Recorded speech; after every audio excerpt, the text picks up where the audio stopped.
नमस्कार, मी सुप्रिया. सोनचाफा मराठमोळी चव यामध्ये आपलं स्वागत आहे. आज आपण एकदम पौष्टिक असे शेंगदाण्याचे लाडू पाहणार आहोत. फक्त 2 पदार्थ वापरून हे आपण लाडू बनवणार आहोत.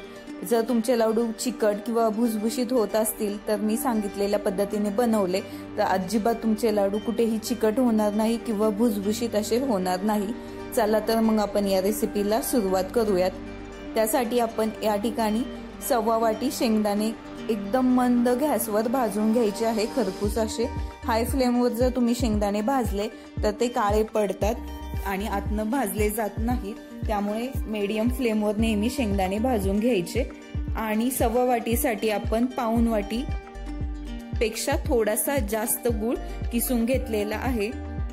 आता ह्या शेंगदाण्यांची थोडेसे आपण साल काढून घेऊयात. सालीमध्ये पण खूप मोठ्या प्रमाणात पौष्टिक गुणधर्म असतात, त्यामुळे नाही काढले तरीही चालतात.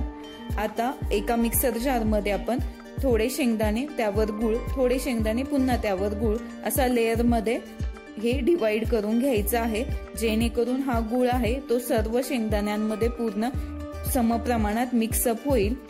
आणि आपल्याला हे जे शेंगदाणे गूळ आहे खूप फाईन वाटून घ्यायचे नाही किंवा मोठे दाणेदार सुद्धा वाटायचे नाही. एकदम थोडेसे दाणेदार राहतील इतपत हे आपण वाटून घ्यायचं आहे.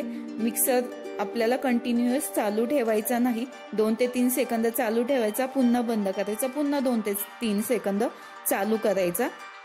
असं करून आपल्याला हे वाटून घ्यायचं आहे. आणि या ठिकाणी तुम्ही पाहू शकता एकदम फाईन पण आपण वाटलेलं नाही, थोडंसं दाणेदार असं आपण या ठिकाणी हे ठेवलेलं आहे. त्यामुळे हा गूळ व्यवस्थित सगळीकडे मिक्स सुद्धा झालेला आहे. आणि दाणेदार थोडेसे असल्यामुळे हे लाडू कुठेही आपल्या जिभेला किंवा टाळूला चिटकले जात नाही, खाण्यास सुद्धा छान लागतात. आता याचे आपण लाडू वळवून घेऊयात. आणि तुम्हाला माहितीच असेल, गुळ शेंगदाण्याच्या लाडूमध्ये आपल्या शरीरातील रक्ताचं प्रमाण वाढवण्याची खूप मोठ्या प्रमाणात क्षमता असते. ते आपल्या रक्तातील हिमोग्लोबिनचं प्रमाण वाढवतं. हिवाळ्यामध्ये तर आवर्जून हे लाडू खावेत सर्वांनी. आणि अशा प्रकारे आपण सर्व लाडू या ठिकाणी वळवून घेणार आहोत.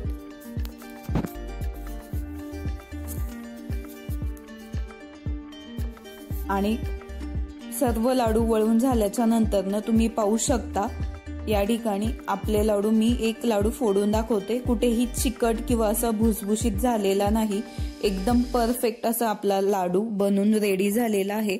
तुम्हाला जर ही रेसिपी आवडली तर चॅनल सबस्क्राईब करायला विसरू नका. आणि कमेंट बॉक्समध्ये नक्की कळवा तुम्हाला हे लाडू कसे वाटले ते. घरी नक्की करून पहा.